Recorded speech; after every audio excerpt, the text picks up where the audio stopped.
ഓം ശാന്തി. എൻ്റെ കൂടെയുള്ള എല്ലാവരും തന്നെ എപ്പോഴും എന്തെങ്കിലുമൊക്കെ എൻ്റെ കുറവ് കണ്ടെത്താൻ വേണ്ടിയേ നോക്കാറുള്ളൂ. എന്നെ എപ്പോഴും എന്തെങ്കിലും പറഞ്ഞ് പറയുള്ളൂ. അതുകൊണ്ട് എനിക്ക് മടുത്തുപോയി. ഇവരൊക്കെയാണ് എൻ്റെ ടെൻഷൻ്റെ കാരണം. ഞാൻ ഇവിടം വിട്ട് വേറൊരു സ്ഥലത്ത് പോയി ഒന്ന് സെറ്റ് ചെയ്താലോ എന്ന് ഒരാൾ എൻ്റെ അടുത്ത് ചോദിച്ചു. എനിക്ക് തോന്നുന്നു പലരും പല സന്ദർഭങ്ങളിലായിട്ട് എന്നോട് ഇങ്ങനെ പറയാറുണ്ട്. അവർക്ക് വേണ്ടി ഞാൻ ഇന്നൊരു കൊച്ചു കഥ പറഞ്ഞു തരികയാണ്. ഒരിക്കൽ ഒരു കാക്ക ഇന്ത്യ വിട്ട് അമേരിക്കയ്ക്ക് പോകാനുള്ളതായിട്ട് തീരുമാനമെടുത്തു. അങ്ങനെ പറന്ന് പോയിക്കൊണ്ടിരിക്കെ ഒരു കുയിലിനെ കണ്ടു. അപ്പോൾ കുയിൽ ചോദിച്ചു, കാക്ക ചേട്ടാ എവിടേക്കാണ് ഇങ്ങനെ പറന്നുകൊണ്ട് പോയിക്കൊണ്ടിരിക്കുന്നത് ചോദിച്ചു അത്രേ. അപ്പോൾ പറഞ്ഞു, എനിക്ക് ഈ നാട്ടുകാർ യാതൊരു വിലയും തരാറില്ല. നിന്നെയാണെങ്കിൽ എല്ലാവർക്കും എന്തൊരു സ്നേഹ, നീ പാടുമ്പോഴത്തേക്കും എല്ലാവരും നിൻ്റെ പാട്ട് കേൾക്കാൻ ഇഷ്ടപ്പെടുന്നവർ കുയിലിൻ്റെ നാദം പോലെ എന്ന് പറയുന്നു. എന്തൊക്കെ ആദരവാണ് നിനക്ക് നമുക്ക് തരുന്നത്. എന്നെക്കുറിച്ച് ഒരു സ്നേഹവും ആർക്കുമില്ല. എല്ലാവരും എന്നെ എപ്പോഴും കളിയാക്കാൻ മാത്രമേ ഉള്ളൂ. എൻ്റെ കുറവെന്തെന്ന് കണ്ടെത്താനേ ഉള്ളൂ. അതുകൊണ്ട് ഞാൻ ഈ ഇന്ത്യ വിടാൻ പോവുകയാണ്. ഞാൻ അമേരിക്കയ്ക്ക് പോകാൻ നിശ്ചയിച്ചു എന്ന് പറയുകയാണ്. അപ്പോൾ കുയിൽ ചോദിച്ചു പോലും, അമേരിക്കയിൽ പോയിട്ട് ചേട്ടൻ കാക്കാന്ന് കരയുകയാണോ അതോ കൂന്ന് പാടുകയാണോ ചെയ്യാൻ ചോദിച്ചു അത്രേ.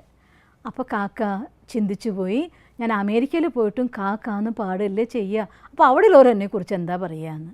അതുകൊണ്ട് ഞാൻ ഒരു ചെറിയ ഉദാഹരണം പറയാൻ കാരണം എന്തുകൊണ്ടാണെന്ന് വെച്ചാൽ, സാഹചര്യങ്ങൾ, വ്യക്തികൾ, സന്ദർഭങ്ങൾ, എൻ്റെ ചുറ്റുമുള്ള ആളുകളാണ് എൻ്റെ ടെൻഷൻ്റെ കാരണക്കാരെന്ന് പറയുന്നവർ ഈ കഥ എപ്പോഴും ഓർമ്മിക്കാം. മറ്റുള്ളവർക്ക് ഒരിക്കലും നമ്മളെ ഒന്നും ചെയ്യാൻ പറ്റില്ല. നമ്മുടെ ഉള്ളിൽ നിന്ന് വരുന്നതായിട്ടുള്ള നമ്മുടെ കർമ്മങ്ങൾ, നമ്മുടെ തോട്ട്സ്, നമ്മുടെ വേർഡ്സ്, നമ്മുടെ ആക്ഷൻസ്, ഇതൊക്കെയാണ് നമ്മുടെ ടെൻഷൻ്റെ ഒന്നാമത്തെ കാരണം. ഇനി അഥവാ ആരെങ്കിലും അനാവശ്യമായിട്ടാണ് നിങ്ങൾ പറയുന്നതെങ്കിൽ അത് പറഞ്ഞോട്ടെ, സ്വീകരിക്കാതിരുന്നോളൂ. അവർ പറഞ്ഞാലും ഞാനതല്ലല്ലോ, പറഞ്ഞെന്നല്ലേ ഉള്ളൂ എന്ന് വിചാരിച്ച് അതും നമ്മുടെ മനസ്സിനുള്ളിൽ വരില്ല. ഇനി അഥവാ പറയുന്നതിൽ ശരിയുണ്ടെന്ന് കണ്ടു കഴിഞ്ഞാൽ വേണ്ട മാറ്റം കൊണ്ടുവരാൻ നമ്മൾ തയ്യാറാവണം. മനോഹരമായി ഗാനം ആലപിക്കാൻ പഠിക്കുക തന്നെ വേണം. അഥവാ മനോഹരമായി സംസാരിക്കാൻ പഠിക്കുക തന്നെ വേണം. സംസാരിക്കാനുള്ളതായിട്ടുള്ള രീതിയുണ്ടല്ലോ, മധുരമായി സംസാരിക്കുക എന്നുള്ളത് ഒരു വലിയ വരദാനമാണ്. അതുകൊണ്ട് അതിനുവേണ്ടി സ്വന്തം വാക്കുകളെ മധുരമായി സംസാരിക്കാൻ ഞാൻ പറഞ്ഞതിൻ്റെ അർത്ഥം നല്ല നല്ല പദങ്ങൾ പഠിച്ച് പറയുക എന്നുള്ളതല്ല. പറയുന്ന കാര്യങ്ങളെ സ്നേഹത്തോടുകൂടി ആദരവോടുകൂടി മറ്റവരോട് സംസാരിക്കാൻ പഠിച്ചാൽ അത് എത്രയും വലിയ ഗുണമെന്നറിയോ. അങ്ങനെയുള്ളവർക്ക് അഥവാ എന്തെങ്കിലും കുറവുകൾ ഉണ്ടെങ്കിൽ പോലും ആരും ആ കുറവുകളെ കാണാറില്ല. അവരെ സാരല്ല, പോട്ടെ, അവരെ നമുക്ക് സഹായിക്കണമെന്ന് പറയുള്ളൂ. അതുകൊണ്ട് നമ്മുടെ വാക്കുകളാണ് നമ്മുടെ ഏറ്റവും വലുതായിട്ടുള്ള നിധിയാവുന്നത്. നമ്മുടെ സങ്കല്പങ്ങളാണ് നമ്മുടെ ഏറ്റവും വലിയ നിധി.